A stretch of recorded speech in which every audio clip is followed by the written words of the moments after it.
Pemikiran reflektif. 1. Pengalaman materi pembelajaran yang baru saja diperoleh. 2. Emosi-emosi yang dirasakan terkait pengalaman belajar. 3. Apa yang sudah baik berkaitan dengan keterlibatan diri dalam proses belajar. 4. Apa yang perlu diperbaiki terkait dengan keterlibatan diri dalam proses belajar. Keterkaitan terhadap kompetensi dan kematangan diri pribadi. Perasaan yang saya rasakan ketika saya mempelajari modul 2.1 ini adalah pada saat saya mempelajari eksplorasi konsep, di pikiran saya adalah materi yang begitu banyak, membuat saya sulit untuk langsung memahami modul ini.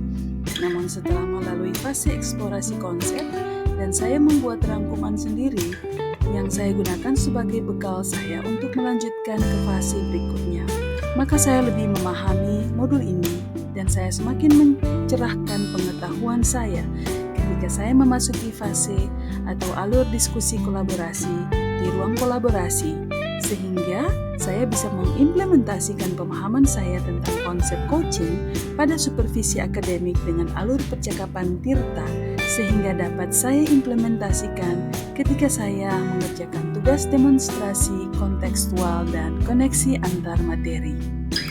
Yang kedua, pembelajaran yang saya dapatkan. Pentingnya guru penggerak memahami mengenai coaching dan konsep coaching adalah untuk menyiapkan diri guru penggerak sebagai pemimpin pembelajaran dan juga menyiapkan guru penggerak untuk menjadi seorang kepala sekolah yang tidak lepas dari tugas supervisi akademik. Hal ini dilakukan untuk memenuhi standar proses pada Standar Nasional Pendidikan pada Pasal 12, pendekatan dan paradigma berpikir memberdayakan harus diperlukan agar pengembangan diri dapat berjalan secara berkelanjutan dan berarah, salah satunya adalah pendekatan pemberdayaan menggunakan coaching. Konsep coaching sendiri secara umum adalah sebuah proses kolaborasi yang berfokus pada solusi, berorientasi pada hasil dan sistematis, di mana coach memfasilitasi peningkatan atas performa kerja, pengalaman hidup, pembelajaran diri, dan pertumbuhan pribadi dari coachee. Bentuk pengembangan diri lainnya adalah coaching, mentoring, counseling, dan fasilitasi serta training.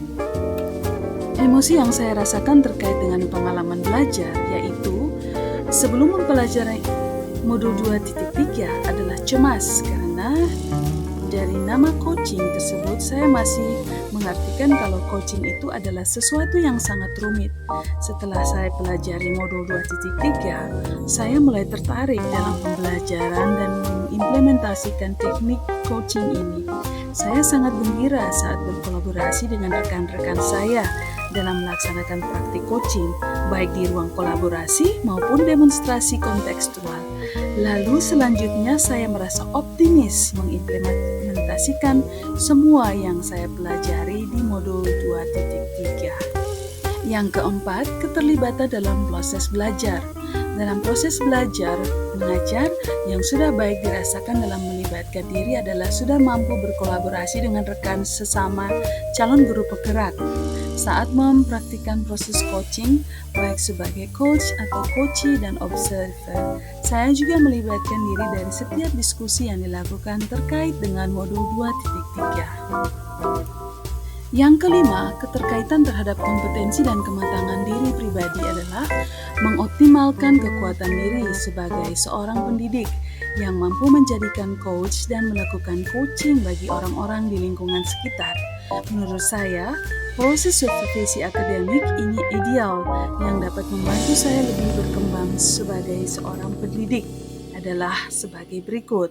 Pemimpin yang melakukan supervisi sudah memberikan berbagai macam bentuk workshop, bagaimana melakukan kegiatan pembelajaran ataupun administrasi yang baik, serta memberikan acuan rubrik penilaian standar kelengkapan dari supervise yang akan dilakukan. Supervisi harus dilakukan pada waktu kapanpun, di mana guru yang bersupervisi tidak dalam perjalanan tugas atau dinas luar terjadwal, sehingga seorang pendidik akan siap dalam kegiatan supervise tersebut. Kesimpulan, kompetensi guru sebagai pemimpin pembelajaran dapat dilatih dan dikembangkan.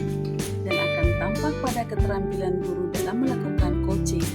Guru dapat menerapkan Among Mindset dengan memperhatikan paradigma berpikir coaching. Selain itu, melalui kegiatan supervisi akademik dengan prinsip coaching sebagai proses berkelanjutan yang memberdayakan. Fokus pengembangan kompetensi seorang pendidik pada kegiatan coaching adalah mendesain pembelajaran yang berpihak kepada murid yang berdampak pada pengembangan sekolah sebagai komunitas praktik pembelajaran. Dengan demikian, guru dapat menjadi pemimpin pembelajaran yang well-being.